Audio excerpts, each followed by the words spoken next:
الحمدللہ رب العالمین والصلاة والسلام علی سید الانبیاء والمرسلین وعلی آلہ واصحابہ اجمعین اما بعد فاعوذ باللہ من الشیطان الرجیم بسم اللہ الرحمن الرحیم ان اللہ وملائکتہ یصلون علی النبی یا ایہا الذین آمنوا صلوا علیہ وسلموا تسلیما اللہم صلی علی سیدنا و مولانا محمد وعلی آل سیدنا و مولانا محمد وبارک وسلم صلی علی الصلاۃ والسلام علیک یا سیدی یا رسول اللہ الصلاۃ والسلام علیک یا سیدی یا حبیب اللہ۔ میرے محترم بھائیوں اور دوستو، آج کا جو ہمارا موضوع ہے وہ ہے 5 ایسے بدترین گناہ ہیں جو انسان کو اللہ تعالیٰ کے غضب کا نشانہ بناتے ہیں۔ یہ 5 بدترین گناہ انسان کو رزق حلال سے محروم کر دیتے ہیں۔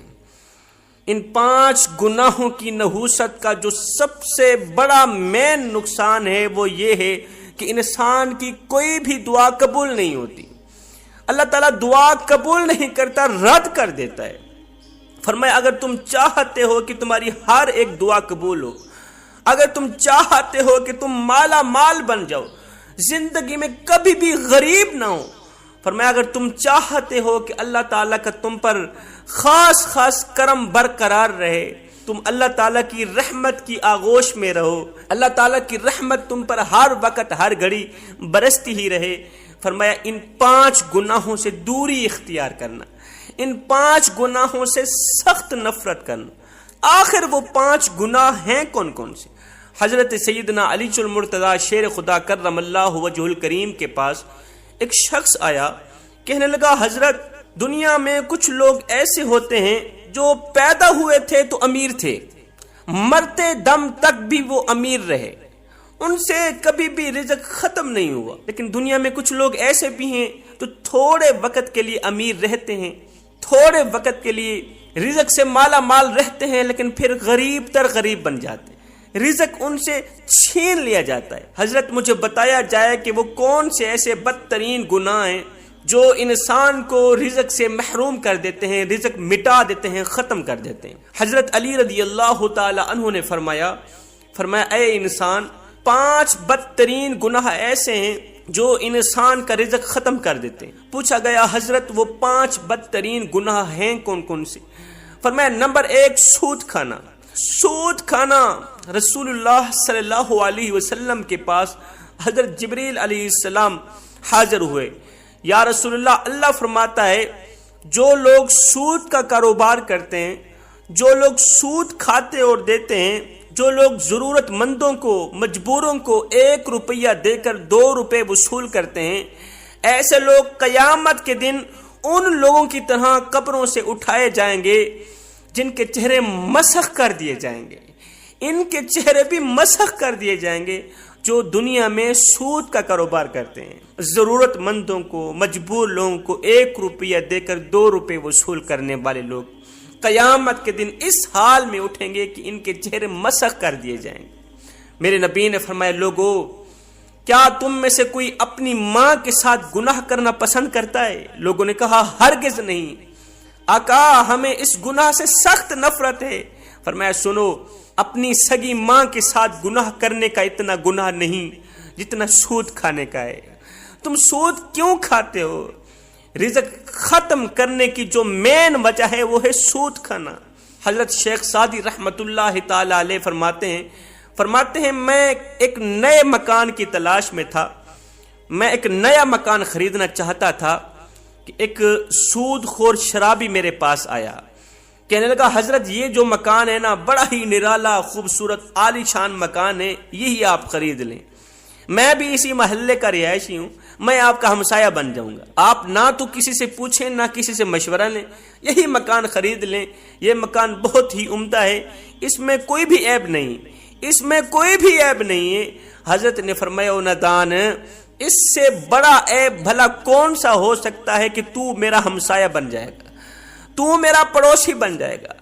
تو سود خور، تو شرابی، تو جہنمی، اس سے بڑا عیب بھلا کیا ہوگا کہ تو میرا ہمسایہ بن جائے گا، اور جہاں تجھ جیسا ہمسایہ رہتا ہو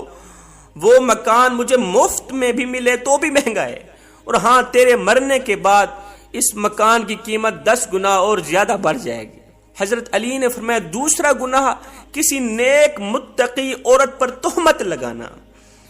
اللہ تعالیٰ قرآن مجید کے اندر ارشاد فرماتا ہے جو لوگ نیک عورتوں پر تہمت لگاتے ہیں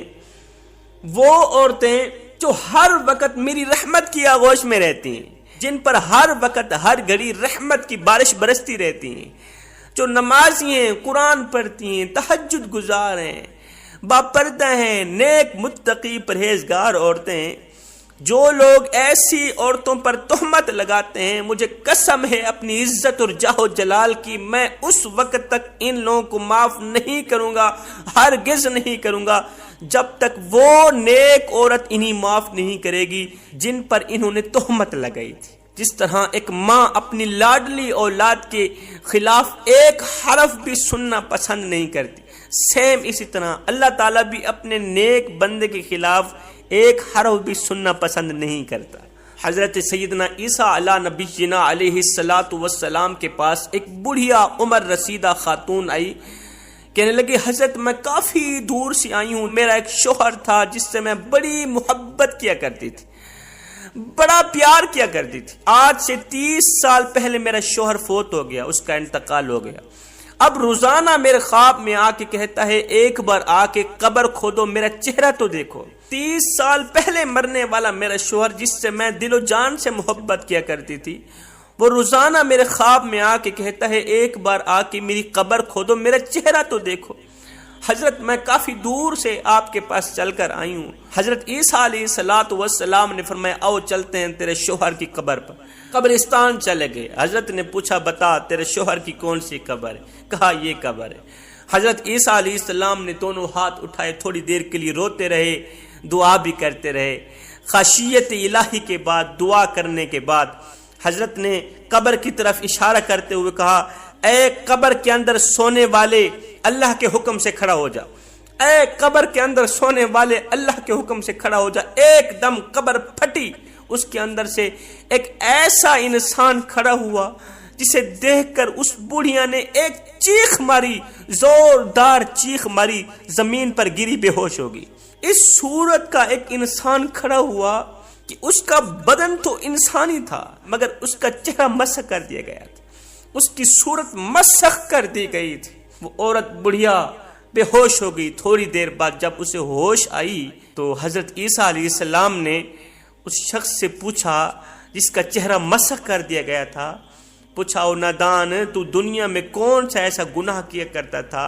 جس کی وجہ سے تجھے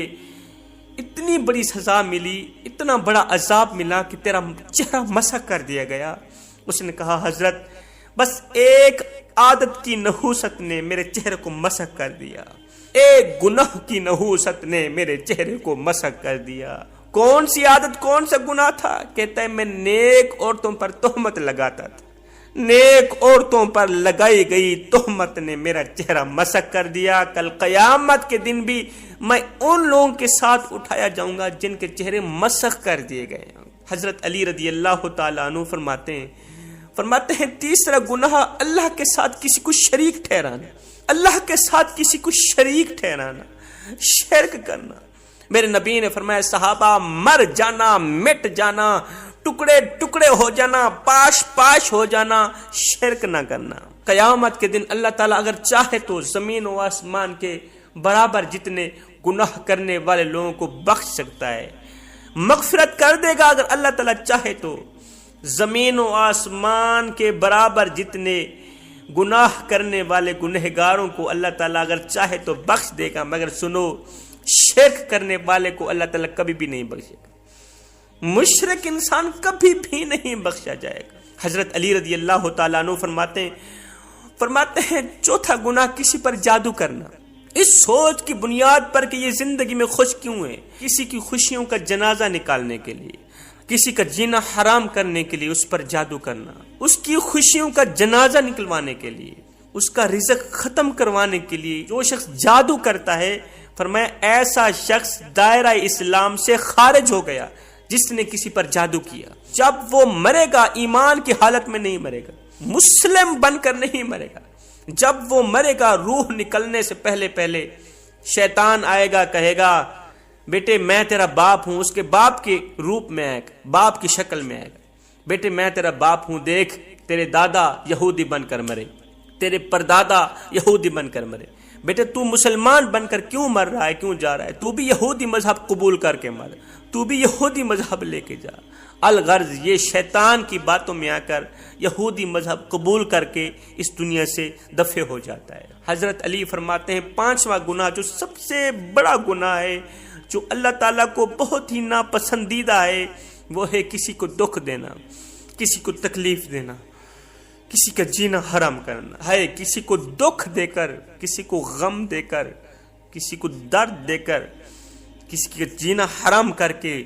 کسی کی زندگی اجیرن بنا کے برباد کر کے، کسی کی آنکھوں سے آنسو نکال کے، کسی کی عزت والی پگڑی خاک میں ملا کر، تجھے کیا لگتا ہے کہ تو ساری زندگی ایسے ہی مسکراتا رہے گا؟ نہ بندے نہ، بس وقت کے الٹنے کی دیر ہے، تیری باری بھی دور نہیں، اس لیے کہ زندگی کے کسی نہ کسی موڑ پہ اپنا کی آخر بھگتنا ہی پڑے گا۔